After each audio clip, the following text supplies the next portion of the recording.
Blank checks is all about trust.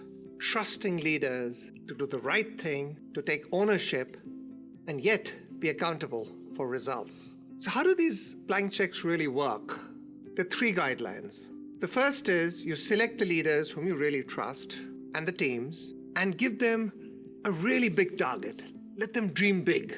And these targets have to be achieved in a very short period of time. The second is the leader and the team puts together a short business proposal asking for the resources that would be needed, along with clear deliverables and milestones. The third guideline is to nurture these teams, make sure that they have an environment where they can succeed, and then monitor progress against milestones. Let's take an example. Let's take the case of Oreo. Now, Oreo is the number one biscuit in the world by far. Oreo is over 100 years old. But for 95 years, Oreo was spectacularly unsuccessful outside the US. And certainly not for a lack of trying. So we called the Oreo team and we said, we know currently it's not doing well in countries like China and Indonesia and various other parts of the world. It's not doing well. Just figure out what do you want to do, what resources do you want to do, take a blank check and go.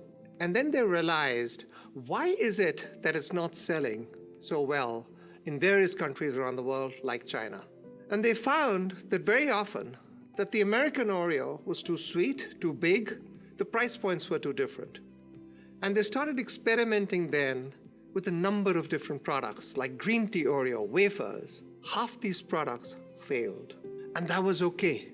That was really okay because the whole idea here was to give them freedom within the framework of keeping the Oreo essence core around the world, but then getting local products which delight local consumers. As a result of that blank check, Oreo went from a revenue of about $200 million outside the US to over $1 billion in revenue in 6 years.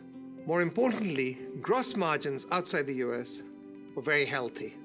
What are the lessons that one can learn from giving blank checks? And again, this is equally applicable to small companies and large companies. The first is you get people, you trust people to do the right thing, and you make them act as owners. The second is that this signal of trust goes all over the organization, of empowerment, but yet being accountable for results. And the third is not all blank checks succeed. Very often they fail.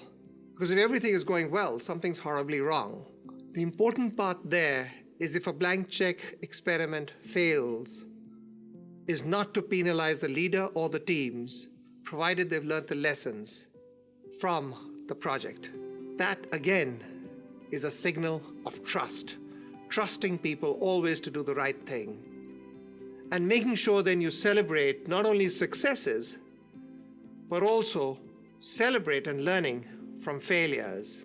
Over years of experimenting with blank checks, we found that in companies, you have a choice. You can either be cozy or you can trust people and get them to fly.